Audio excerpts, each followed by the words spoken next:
Some people love me, and they don't even know I have a hard time loving myself. Some people judge me, and they don't even know I have a hard time judging myself. Life gets ugly, but I gotta paint. All the papers, they building me up. Now they destroying me on the same image that they perpetuated. You know, I'm just trying to keep it 100%, you know? It's my neighborhood, so. Two worlds destined to collide. Two of the most talented rappers on the scene, both committed to revealing the truth about the struggles of street life, social injustice, and racial inequality. The biggest difference between Tupac Shakur and Biggie Smalls, they represented different coasts. Don't get it twisted. This is not my real life. This is not how my real life is supposed to be. I'm not supposed to be really having all these villains in my life. East Coast versus West Coast, the biggest rivalry in music history, ended up in the death of both artists just as their careers skyrocketed.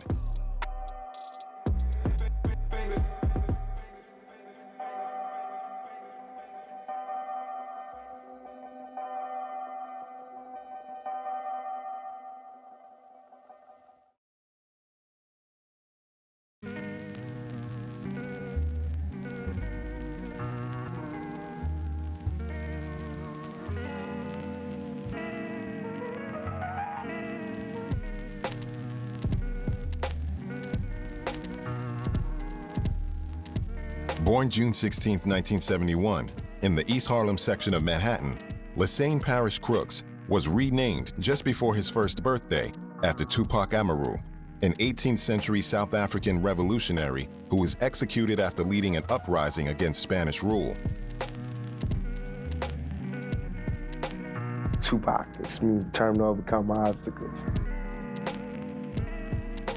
This renaming comes as no surprise when you learn that his parents, Afeni Shakur and Billy Garland, were revolutionaries, active members of the Black Panther Party in New York. So when the Panthers hit, the government panicked, and they had a thing called a COINTELPRO, and they felt like the Panthers were detrimental to American society, so they raided every Panthers house, especially the ones who they felt like could do the most damage as an orator. Mm-hmm. So my mother was 9 months pregnant, 7 months pregnant. They put a match to the door and said, "Fire, fire." And it's like 5 in the morning, so my mother opened the door and they just burst in, put a shotgun to her pregnant belly and put a gun to her head and said, "Don't move, bye, bye, bye. This is you under arrest." Just a month before Tupac's birthday, his mother, Afeni, was tried in New York City as part of the Panther 21 criminal trial.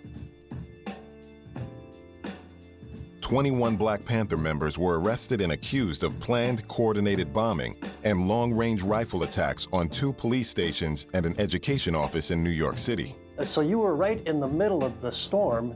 I'm still in the storm.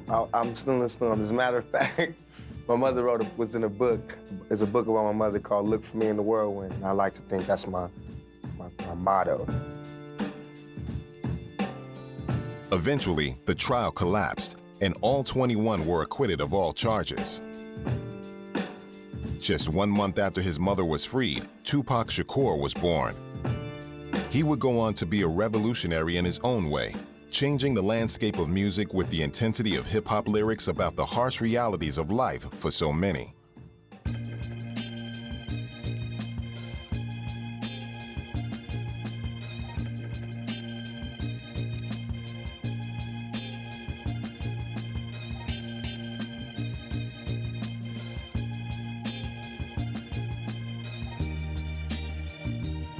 Christopher George Latour Wallace was born in Brooklyn, New York on May 21, 1972. His parents both hailed from the Caribbean island of Jamaica. His mom, Valletta, taught preschool. His father, Selwyn, was a welder and local Jamaican politician. Selwyn left the family when Biggie was 2, but Valletta worked 2 jobs to send her son to a private school, the Roman Catholic Bishop Lachlan Memorial High School. But Biggie subsequently transferred to the George Westinghouse Career and Technical Education High School. Alums include rappers DMX, Jay-Z, and Busta Rhymes. Biggie had excelled at English, but often played truant at Westinghouse and dropped out in 1989 at age 17.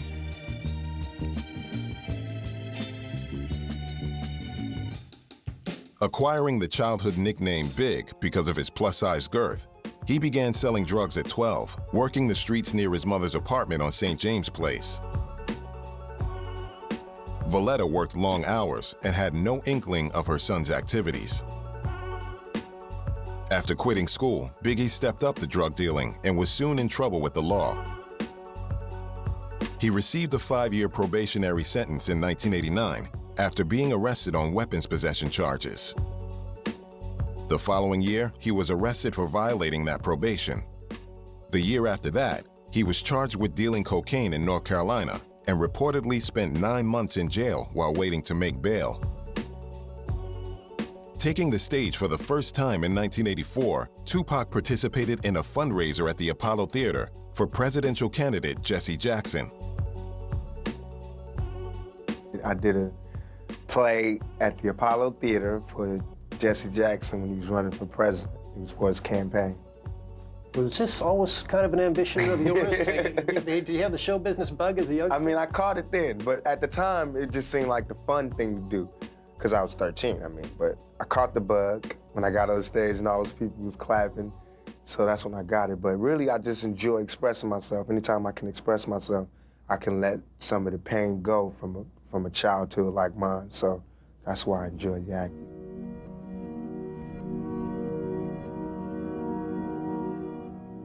A move to Baltimore, Maryland happened the same year when Tupac's mother lost her job. After 2 years at Paul Laurence Dunbar High School, there was a welcome transfer to the Baltimore School for the Arts, where acting, ballet, poetry, and jazz were on offer to the creative teenager, who often performed in Shakespeare plays, depicting the timeless themes of power, politics, violence, and love he had seen firsthand in his early years. The School for the Arts opened up Tupac to an unexpectedly eclectic range of music, including U2, Culture Club, Kate Bush, and Sinead O'Connor. Tupac was a popular student at Baltimore Arts, known for his humor and ability to mix with everyone.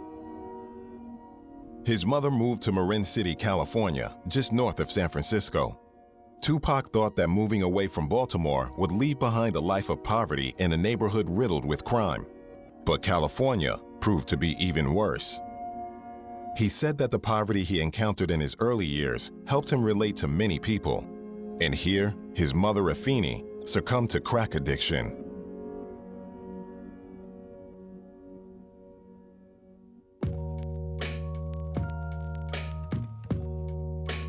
Biggie began rapping as a teenager to entertain people in his neighborhood.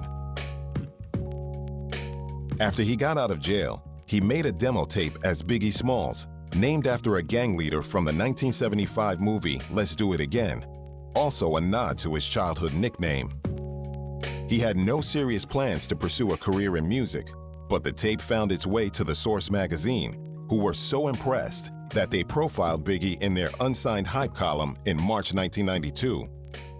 From there, Biggie was invited to record with other unsigned rappers. This recording came to the attention of Sean Puffy Combs, an A&R executive and producer who worked for the leading urban label, Uptown Records. He started there as an intern in 1990. Combs arranged a record deal for Biggie, but left the label soon after, having fallen out with his boss, Andre Harrell. Combs went on to set up his own imprint, Bad Boy Records.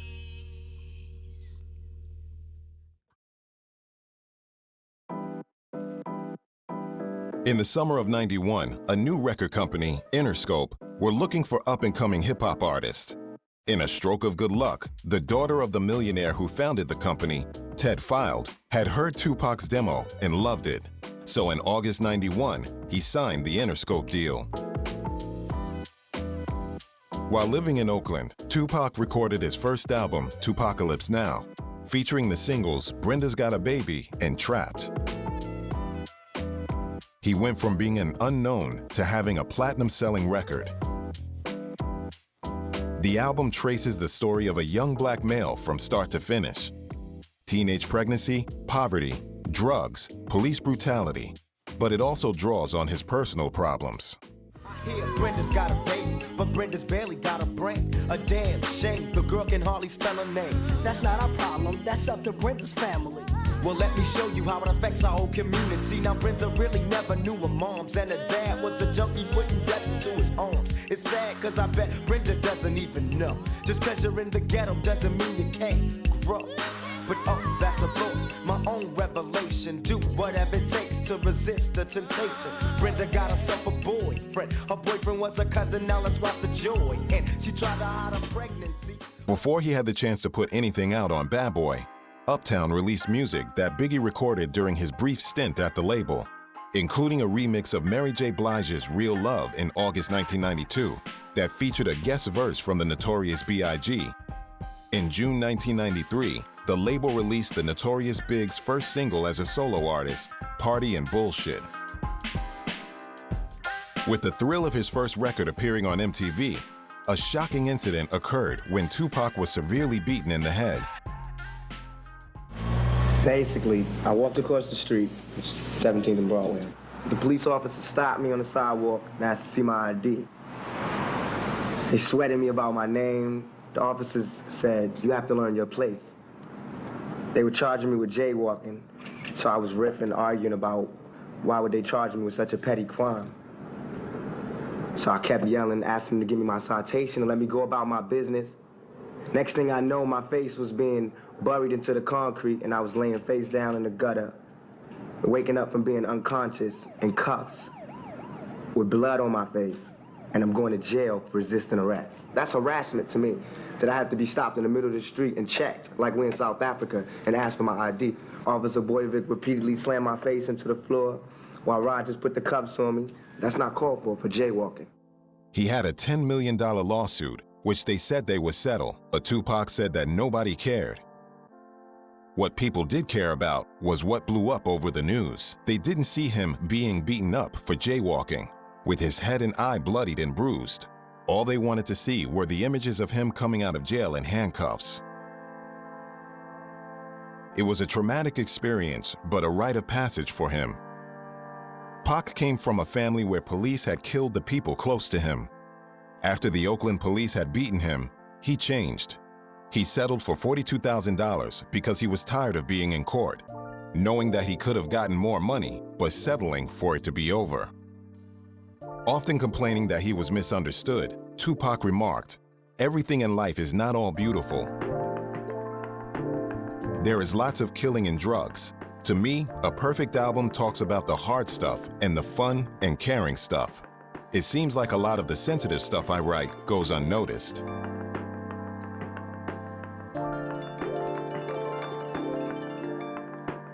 That same year, as he worked on music for his debut album, Biggie Smalls met Tupac for the first time. Their encounter, detailed in Ben Westhoff's book, Original Gangsters, occurred at a party held by an LA drug dealer. They ate, drank, and smoked together, and Tupac, already a successful recording artist, gifted Biggie, then unknown outside of New York, a bottle of Hennessy. After that, Tupac mentored Biggie whenever the two met up.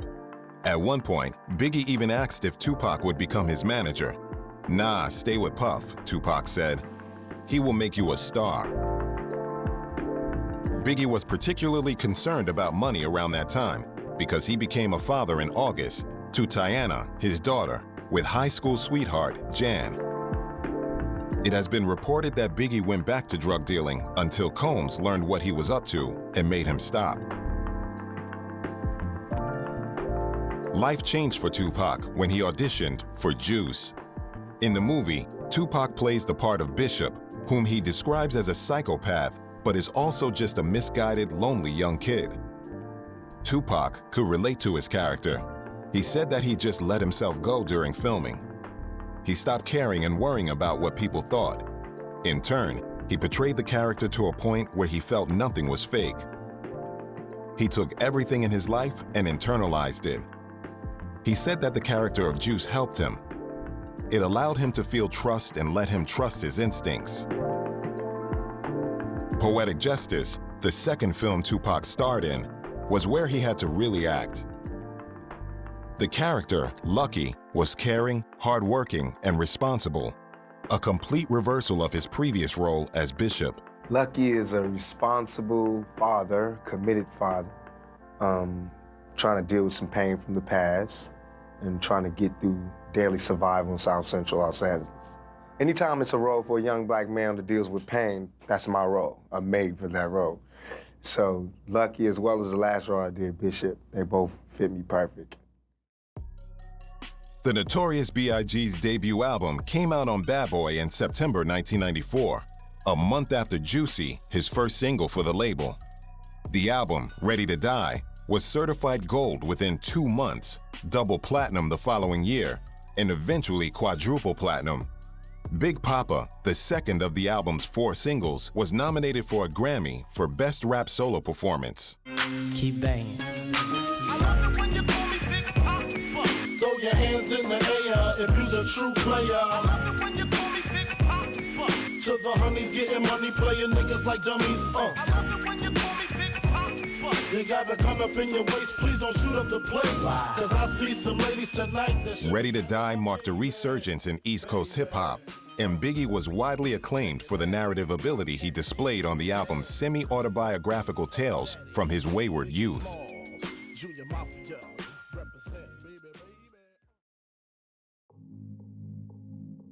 Tupac's second album arrived in February 1993. It was a critical and commercial advance and a stark departure from the violence found on his debut studio album. The album produced Pac's first set of mainstream hits. Keep Your Head Up is considered one of the best rap tracks of all time. Grounded by a sample from the 5 Stair Steps' 1970 track Ooh Child, Tupac's sentimental remake, Things Are Gonna Get Easier, remains rap's hallmark ode to black women. Keep your head up. Ooh, child, things are gonna get easy. Keep your head up. Ooh, child, things will get brighter.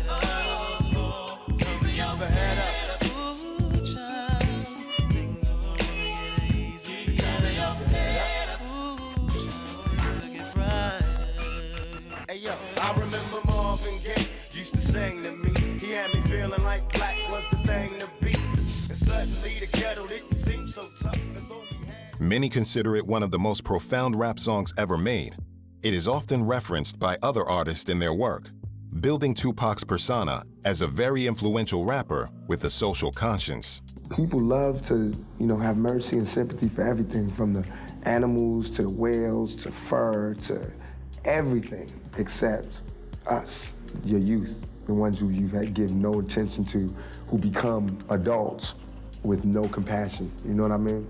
And I feel like if you walk by a street and you was walking on concrete and you saw a rose growing out of concrete, even if it had messed up petals and it was a little, to the side, you would marvel at just seeing a rose grow through concrete. So why is it that when you see some ghetto kid grow out of all of the dirtiest circumstances and he can talk and he can sit across from you, make you smile, make you cry, make you laugh, all you can talk about is my dirty rose, my dirty stems, and how I'm leaning crooked to the side. You can't even see that I came up out of that. There was an underlying tension between the rappers on the East and West Coast. At the Tupac picnic in Watts, California, Tupac was instrumental in getting rival members of the Crips and Bloods gangs to sign the Code of Thug Life, which detailed do's and don'ts for being a righteous thug and man. Thuglife. The hate you gave little infants, CCK, everybody. Meaning, what you feed us as seeds grows and blows up in your face. That's thug life. Names like Tupac Shakur, Flavor Flav, Snoop Doggy Dogg. Reverend Calvin Butts is leading a crusade against violent rap from his pulpit in Harlem. We're not against rap. We're not against rappers. But we are against those thugs. Yes, I am gonna say that I'm a thug. That's because I came from the gutter and I'm still here. I'm not saying I'm a thug because I want to rob you and rape people and things. I'm a businessman. I'm a businessman because you find me at my places of business. You don't find me up in you know what I'm saying? I don't understand this. I don't understand. What do you think about the It was written by Tupac together with his stepfather, Mutulu Shakur, and with the help of some original gangsters. This code was his way of maintaining some control within his devoted following, who may have interpreted thug more literally. People that are not involved with the street gang, with the drug trade, or the illegal business at all, you know, all that kidnapping and shooting drive-bys out the car, we against that. And people who perpetrate that, they have to deal with the consequences when they go to jail, because that's who's going to enforce this code and the thug life that's on the street. It's like we cleaning up the dirt. I can't change what the dirt that's here, but I can put all this dirt in one corner. You know what I'm saying? Somehow have some order here. And for that, they need to give me a little leg room. You know what I'm saying? Let me do what I want to do, because nobody else is going to do it. Nobody else wants to do it. Undeniably, words would often get Tupac into trouble. Lyrically, he felt like he would and could not hold back on what he wanted to say. If he tried to police this free flow, it would give him writer's block. As he was young and still relatively new in the media spotlight, he didn't always think before he spoke in interviews. One example is when Tupac appeared on TV to explain his side of the story as to why he was fired from a movie. It all stemmed from when the Hughes brothers took Tupac to court after he assaulted them during a music video shoot they were directing. The show's host, Ed Lover, attempted to cover his mouth so that Tupac did not dig an even deeper hole, but it was too late. I beat up the directors, the ministers aside. Let me tell the whole world. All right, tell them why you did what you had to do. These chump, punk, slump, you know what I'm saying? You'll have a chance to come here and rebuttal. No, they won't. They better come now. Check this out. They fired me, but did it in a roundabout punk snitch way. So I caught them on the streets and beat they behind. You know what I'm saying? Okay, like, I was a nigga to the Hughes brothers. And it ain't over. I still got more than chump because I read what you said about jump to the TV. Keep that to the TV. Keep that to the TV. The Hughes brothers used the MTV footage in court to help get Tupac convicted of assault. He served 15 days in jail. The trouble didn't stop there. Tupac and 3 other men were charged in New York with sexually assaulting a woman in a hotel room. Hi, Tupac. How you doing? Can you tell me how you doing today? Well, I just had to listen to the prosecution's closing argument, and it was just so far from the truth that it really just has me drained at the end of the day. But I'm leaving it in the hands of the jury. I'm learning a lot about people's innermost fears in this trial, because it's not even about my trial no more. It's just about loud rap music, tattoo-having thugs. It's not even about me no more. It's about, you know, some nightmare that these people having. She's talking about thug life and all that, trying to... He's definitely guilty. Anybody with thug life tattooed on their stomach is guilty. What type of reasoning is that? You know what I'm saying? We got different backgrounds. We come from 2 different places. Just because I look different than her doesn't mean that I'm a sodomizer or a raper. They've said it in the... I can't understand why it's this close. They talking about there's no evidence that I ever sodomized her, even though you put that all over the paper. And every time they take a quote out of this courtroom, they take a quote from out of her mouth, which is, you know, the stuff to put me in jail. It's nothing that's been true. I just want print the facts so everybody can sort it out. My life is ruined because nobody has a chance to get the facts. And the fact is that there was no semen found. No semen found, no forcible entry, no entry into the anal, no nothing, none of that. You know, and no fingerprints on the gun. No fingerprints on the guns, you know what I'm saying? The only time ever there was an act of sodomy, she admitted she did it to me. I should be, you know, putting charges on this girl who sodomized me on the floor of a dance club. Why am I in court? You know what I'm saying? Get my life ripped apart. But I'm here, I'm gonna go through it just to show that I have faith in the American system. But for me to have faith in the American system, these juries and everybody else has to, you know what I'm saying, play the same role and to keep an open mind. I'm already convicted. My whole life has been turned around. I lost every job, I lost everything, every opportunity. I can't get buy cars, can't get rent, can't get none of that. But I'm still a survivor, you know, I'm still coming to court, still smiling, still signing autographs. But soon I'm gonna go crazy, you know what I'm saying? And it's up to the world, you know, America eats its babies. No matter what y'all think about me, I'm still your child, you know what I'm saying? You can't just turn me off like that. How old are you, 23? 23. So you feel that your career is... Yeah, it is. Why would I own a gun? I've registered guns, you know what I'm saying? I'm a legal owner of guns. In California. California. So I came to New York and wanted to be an illegal gun runner now. You know, that's what they want you to believe. I want to start erasing... What? Come on, man. This is all about my image.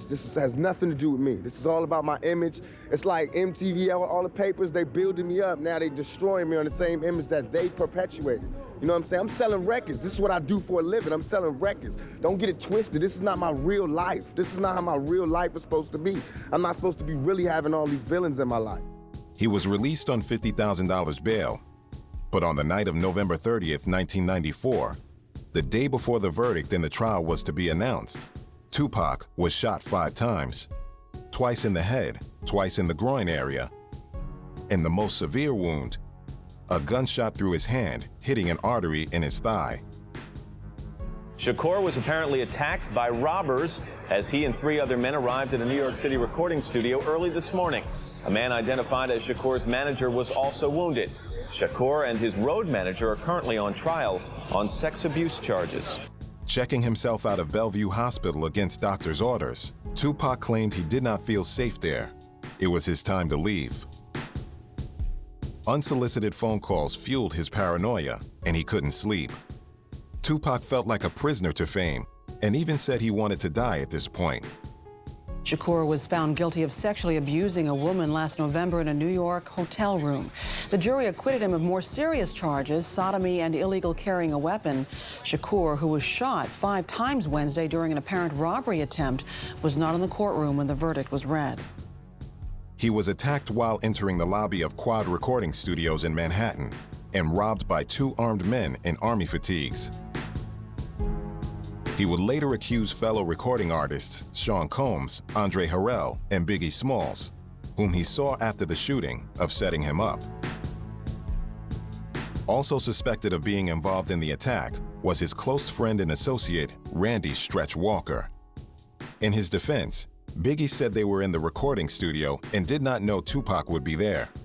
Once they heard he was downstairs, Lil C's went to get him, but returned with news that he had been shot. When Biggie's entourage went downstairs to investigate, Tupac was being taken out on a stretcher, still conscious and giving the finger to those around.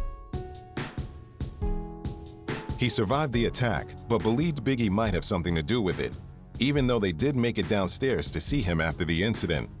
Tupac said the crew looked surprised and guilty, but Puffy claimed they showed him nothing but love and concern. I'm not guilty. People should look me in my eyes. They should look me in my eyes. And anybody that thinks I committed that rape should go get Brenda's Got a Baby and keep your head up and listen to him thoroughly. I have no patience for anybody that doubts me. None, at all. It's too hard out here. You know what I'm saying? If my people don't stand up for me, who is? I understand these white folks looking at me like that because they don't know me. They didn't hear keep your head up. That ain't no fluke. You know, keep your head up ain't no goddamn come up. I didn't do that to be smiling in my face to say, oh, he's cool. I did that from my heart. So that if they do try to put a rape charge on me, my sisters could say he ain't about that. Now, if my sisters can't say that, you won't hear another keep your head up out my mouth. Drawing lyrical inspiration from the impending prison sentence, poverty and troubles with the police, Me Against the World is described as Tupac's most introspective album, his magnum opus. The albums hit the shelves while he was still in prison. It helps shift his image from that of a gangster rapper to more of a gangster poet. On Dear Mama, Tupac empathizes with his mother's difficulties raising him. He details his childhood poverty and his mother's addiction to crack cocaine, but argues that his love and deep respect for his mother supersedes bad memories. In 1990, realizing her habit was out of control, she enrolled in a 12-step program at a drug and alcohol treatment center and reconciled with her son, who was, at this point, a successful recording artist. The Dear Mama video features an appearance from Afeni. She reenacts her reconciliation with a lookalike of her son, as Tupac himself was serving his prison sentence at the time. While in prison, his album quickly climbed the charts, and the video struck a chord with many. And even as a crack fiend, mama, you always was a black queen, mama. I finally understand for a woman it ain't easy trying to raise a man. You always was committed, a poor single mother on welfare. Tell me how you did it, there's no way I can pay you back. But the plan is to show you that I understand. You all appreciate it. Don't you know we love you, sweet dear mama. Please, no one above you, sweet. You all appreciate it. Don't you know we love you. With a $1.4 million bond posted by Suge Knight, the CEO of Death Row Records, in October 1995, after 11 months, Tupac was released from Clinton Correctional Facility. Freedom brought creativity, and within 2 weeks, he had recorded 24 tracks, saying that it was the best way to vent instead of paying some psychotherapist $50 million. California Love was released as Tupac's comeback single. It was one of his most widely known and most successful singles, reaching #1 on the Billboard Hot 100 for 2 weeks.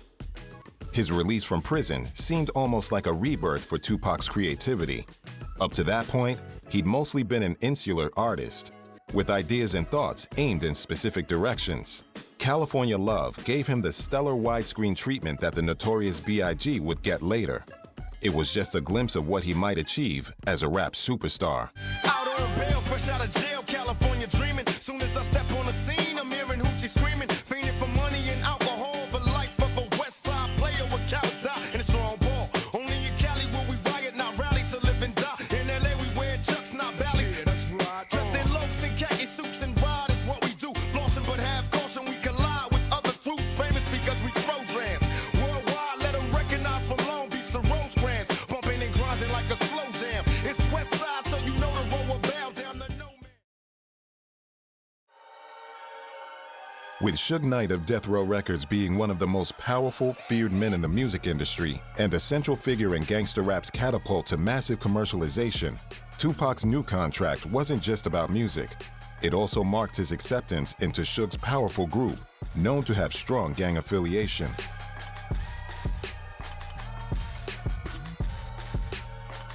West Coast-East Coast rivalry was gearing up just as Tupac was released from jail. The East Coast was Bad Boy, and the West was Death Row.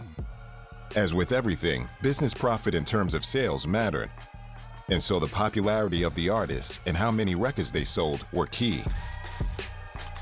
New York City was the birthplace of hip-hop, and artists from LA felt they weren't given the same media coverage and public attention as those on the East Coast.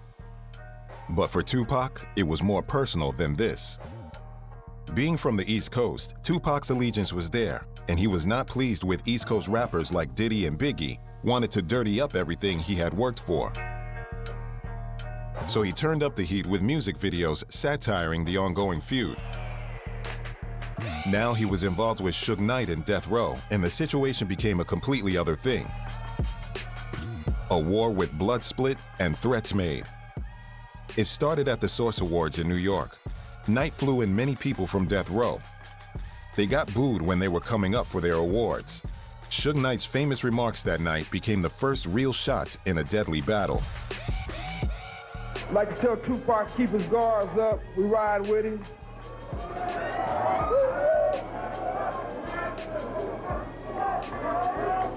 And one other thing I'd like to say, any artist out there want to be an artist and want to stay a star, don't have to worry about the executive producer trying to be all in the videos, all on the record, dancing.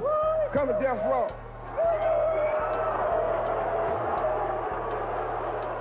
In a provocative move, Tupac made a song with Faith Evans, Biggie's wife. Shortly after, he wrote the song Hit 'Em Up, a classic battle record. It played a major role in exacerbating the East Coast-West Coast hip-hop rivalry. Following its release, the East Coast rappers who were insulted by the song responded through their own tracks. As said by longtime collaborator Johnny J, the ferocity of Tupac's raging vocals was entirely authentic, explaining that it was initially fueled by his anger against Biggie and Bad Boy Records. I ain't got no motherfucker, so I fucked your bitch, you fat motherfucker. West Side, Bad Boy killers, you know who the realest is, niggas, we bring it to you. First off, fuck your bitch in the clique you claim. West Side, when we ride, come equipped with game. You claim to be a player, but I fucked your wife. We bust on Bad Boys, niggas fuck for life. Plus, Puffy tryna see me weak, hearts I rip. Biggie Smalls and Junior Mafia, some mark-ass bitches. We keep on coming while we running for your Jews. Steady gunning, keep on busting at the fools. You know the rules. Biggie began working on his second studio album in September 1995 and continued into the following year, but there would be more trouble. In March 1996, He was arrested after chasing 2 autograph hunters with a baseball bat in Manhattan, threatening to kill them. He was sentenced to 100 hours of community service. Months later, police raided his house in New Jersey and found 50 grams of marijuana and 4 automatic weapons. That same summer, he was charged with beating and robbing a friend of a concert promoter at a New Jersey nightclub. And then, in the fall, he was arrested again, this time for smoking marijuana in his car in Brooklyn. The War of Words rivalry took a deadly turn on September 7, 1996. The MGM Grand Casino in Las Vegas was the venue for a Mike Tyson boxing match Tupac was watching.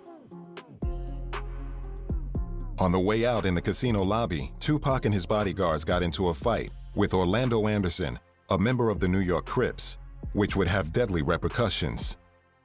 Prior to the day that Tupac was shot on September the 7th, I arrived in Las Vegas September the 6th, the day before. That day, we were told not to bring our weapons into the club after the fight, not to have our weapons on our person, to either leave them in our hotel room or to leave them in our vehicles. Has there ever been a situation where you were told to leave your weapon prior to this? We were never told prior to September the 7th to leave our weapons anywhere, other than the fact if we were going out of the state of California by airplane to a video shoot or on tour, we knew common sensely we couldn't carry a weapon on an airplane. So more than likely we would have left our weapons at that time, but we were never told, there was never a meeting held specifically to tell us to leave our weapons, period. The fight was boom, boom, boom, boom, the fight was over. After the fight, Tupac's and Suge's thing was to go to the back where, Mike's dressing room. So we went backstage. We go backstage and we're waiting on Tyson to come back there. And Pac's back there, he's all excited. His boy just knocked out Selden. 50 blows, he just hit him 50 times. You count him. So, I'm back there with him and everything, and Suge is back there. So Suge says something to Pac, and then the next thing I know, we're leaving. Tyson didn't even make it out the ring to come down it. Everyone shows up, and one of Suge's homeboys, his name is Trevon, he comes over and he whispers something in Pac's right ear, because I'm on his left. He whispers something. Next thing I know, Tupac takes off running. He took off running, and I went off running behind him, and when he turned the corner, there was this guy standing there. Little did I know who he was. He ran up to him, and he swung. And then the guy swung back, and then Pac weaved, and then Pac swung again. And at this time, there was like 3 or 4 blows thrown. Tupac had this medallion on that he had recently purchased, and it broke. When it broke, he went down to pick it up. When he went down to pick it up, I grabbed him. When I grabbed him, I threw him against the wall, so I had him out of the fight.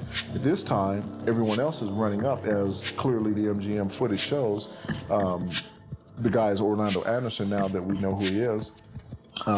They're into this brawl. And I have Tupac against the wall now at this point.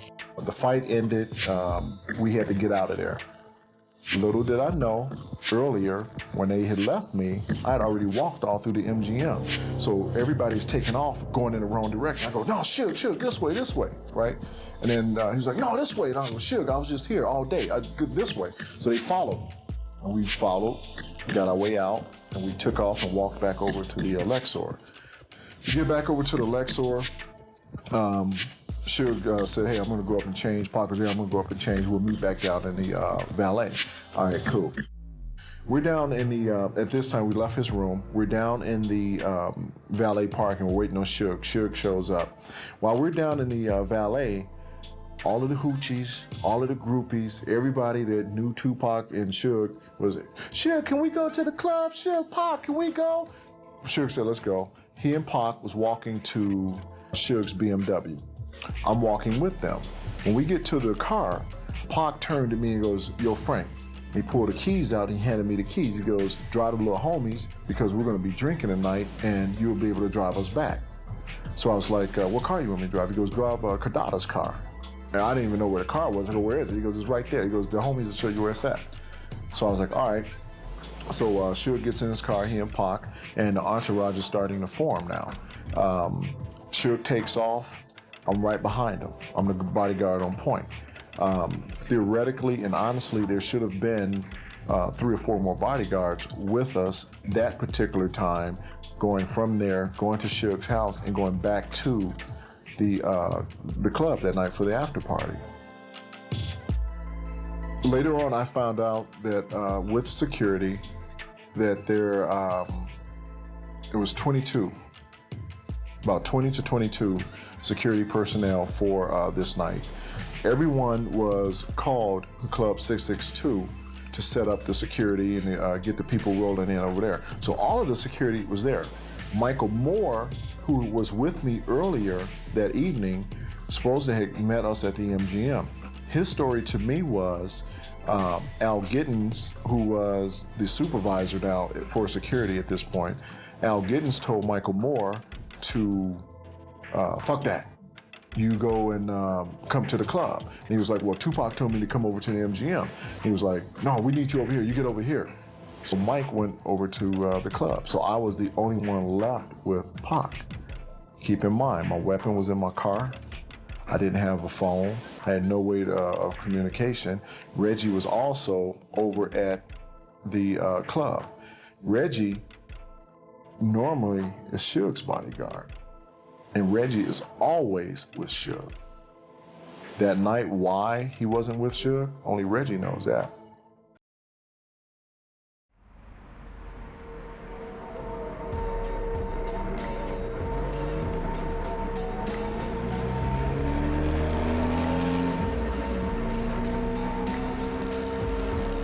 At this time, everyone in the car, not just me, looked at the gas and was like, yo, Frank, we're gonna run out of gas.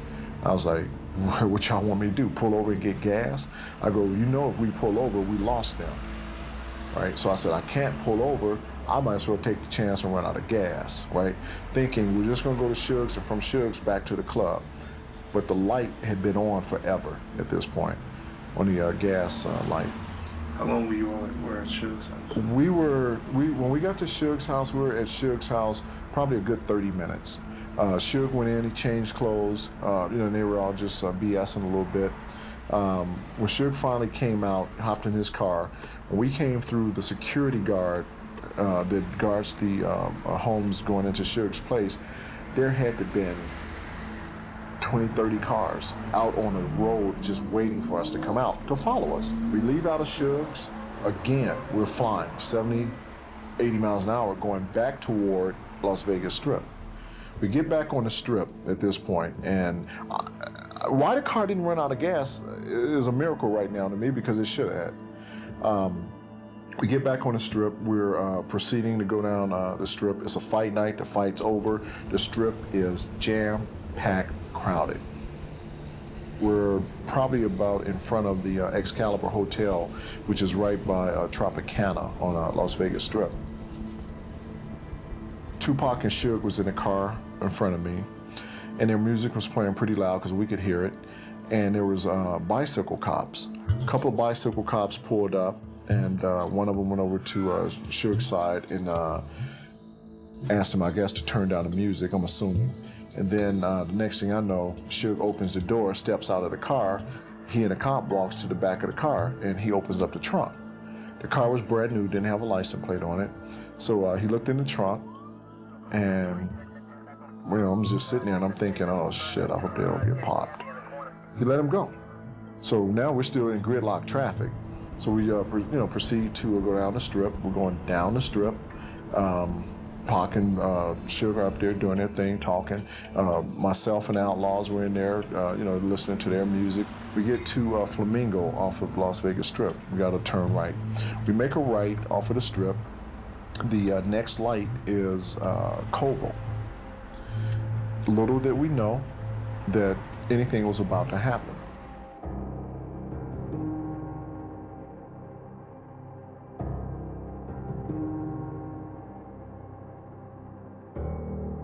We pull up to the light.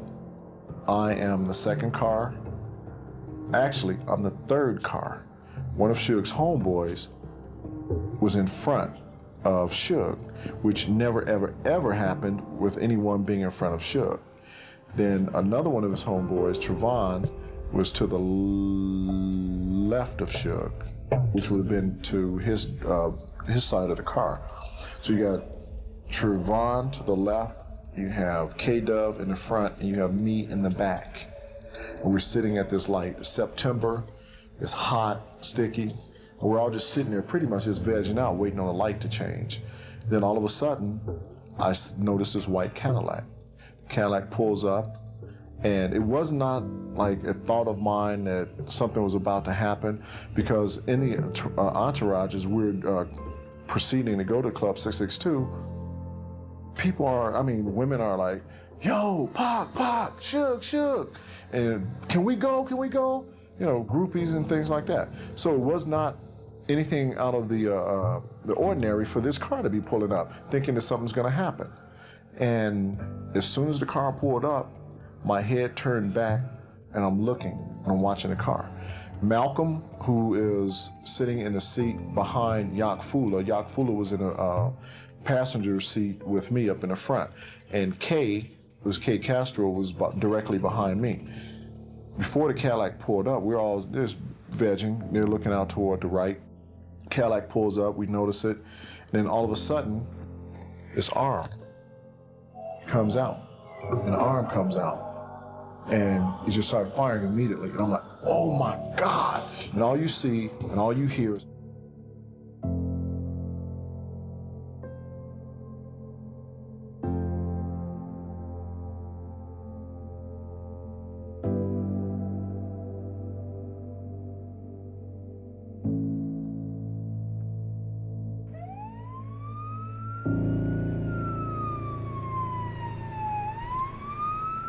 they had Suge out of the vehicle on the ground, and as I was approaching him, the blood was shooting up out of his head. So I'm yelling, let him up, he's with us, he was part of the entourage. And when they let him up, Tupac is still sitting in the passenger seat, the door is still closed. So Suge says, I can do it, it's my car, I'll open it. The door was actually stuck. So Suge got over there, opened the door, and we pulled Pac out of the car. When we pulled him out of the car, we lined him down on the side of the car, and I'm kneeling down at this time and I'm talking to him like, Pac, man, Pac. And he's like, he's trying to breathe. And then he goes, I can't breathe.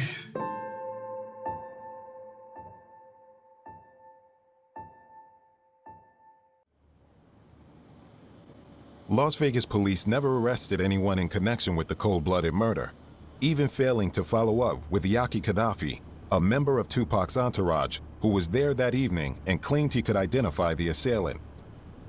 It seems too much of a coincidence that 2 months later, Gaddafi was murdered before he could give his damning statement.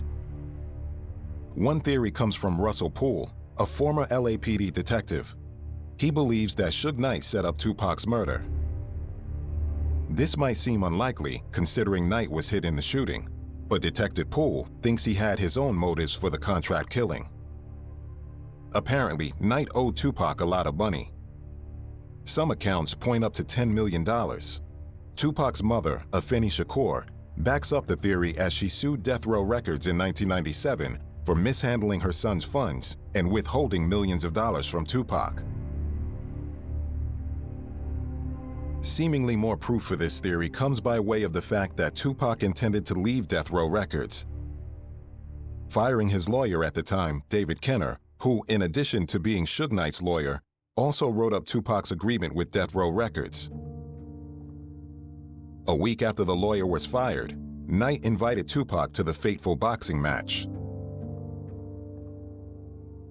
I saw no reason why anyone would sit in a vehicle or next to anyone that they would put a hit on someone and be sitting next to them with the bullets flying all through the car like it did that night.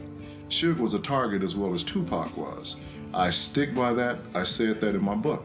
Why would I have put in Rolling Stone magazine or with this Detective Poole, as he said I said these things, why would have I told him these things when I didn't even put it in my own book? It would have gone in my book before it would have gone in Rolling Stone magazine. I'm shocked that Rolling Stone magazine would even print something like that without checking secondary source. They could have gotten a hold of me through my publisher. I never said that Suge Knight was one of the shrewdest gangsters. Suge personally never did anything to me. He treated security very well, as I've stated before. There was no beef with anyone in security with Suge Knight. Do you have an idea why Tupac is killed? No, I don't. In Orlando Anderson's initial testimony, he said that Suge Knight was part of the brawl in the lobby, but then later changed his story to say that Suge had tried to stop the fight, stating, "I see him pulling people off of me." One theory is that Anderson changed his story because of a payoff by Knight himself. The detective also claimed that the bullet wound Knight received that night was never verified by the hospital, eyewitnesses, or the police. However, this finding conveniently contradicts the 2014 Las Vegas report by Chris Carroll, who insisted that Knight's head was gushing blood and he had clearly been hit in the head. Carroll emphasized in his report 18 years later that Knight expressed legitimate concern and believed it wasn't acting. Greg Kading proposed a different story, a former LAPD detective assigned to the case in 2006, 10 years after the event. Sean Combs, aka P. Diddy, the CEO of East Coast Bad Boy Records, was whom he held responsible for orchestrating Tupac's death. Detective Kading met with Crips gang member Keith Davis to confess on tape that P. Diddy paid him $1 million to carry out the murder of Tupac and Suge Knight.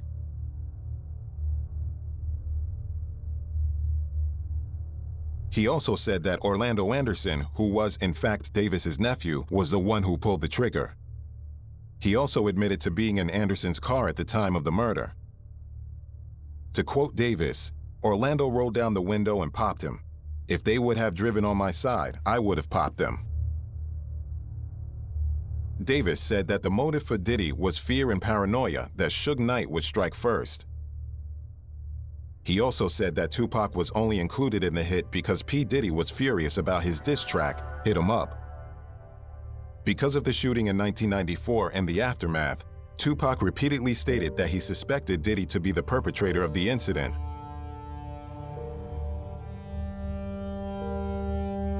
In 2011, Dexter Isaac, who was serving life in prison, confessed that a P. Diddy associate hired him to rob Tupac that night. P. Diddy has repeatedly denied the claim, stating, "This story is pure fiction and completely ridiculous." Another theory comes from Chuck Phillips, a former LA Times journalist.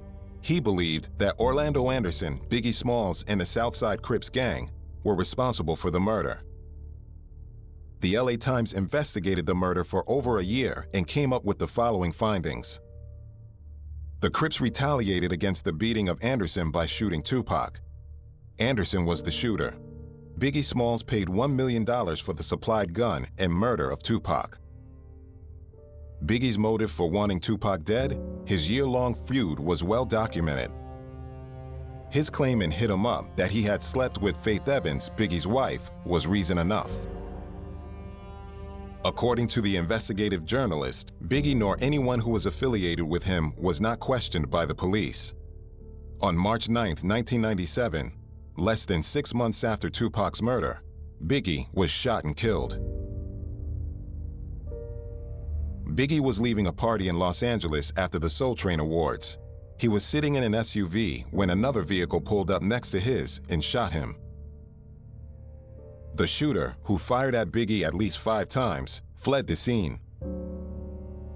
Biggie died later that night. He was 24 years old. A spokesperson for the LAPD told Business Insider of Biggie's murder, "The case is still open. As long as a case has not been solved, it remains open." There are theories that Suge Knight could have had something to do with either death. People believe he wanted Tupac dead so he wouldn't switch record labels, or that he had Biggie killed out of revenge for Tupac's murder, or that he had Biggie killed to distract investigators from pointing the blame for Tupac's death in his direction. LAPD officer Russell Poole, who was a lead investigator on Biggie's murder, once again accused other LAPD officers of having connections to Death Row Records and Suge Knight, who he thought planned Biggie's murder. Poole believed that Knight had Biggie murdered as revenge for Tupac's death. He was ordered to stop his investigation on the case and retired in 1999. Poole died of a heart attack in August 2015 while he was discussing the case with LA County Sheriff homicide detectives. At the time, he was working on a book about the murders. According to a retired LAPD detective, Biggie's mother, Valletta Wallace, believes that Puff Daddy and Suge Knight are responsible for her son's murder. Valletta Wallace told the Daily Mail that the murder of her son hurts me every single day and that she has a very good idea about who killed him. They've done their investigation, but they just refuse to move forward, she said. I don't know why they haven't arrested who was involved. It seems to me that it's one giant conspiracy, and someone is definitely being protected somewhere down the line. The cases remain unsolved, with most of the major players now either dead or serving lengthy prison sentences. It seems unlikely that the actual circumstances of Tupac or Biggie's murder will ever be conclusively proved in court, but it won't stop people from looking for answers.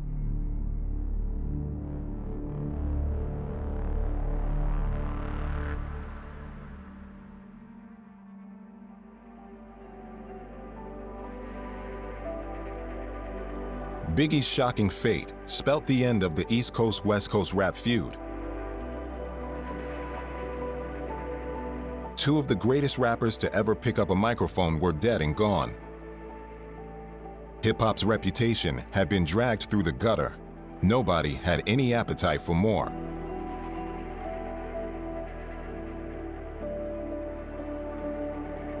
Tupac and Biggie endure as two of hip-hop's most iconic figures and most potent enigmas.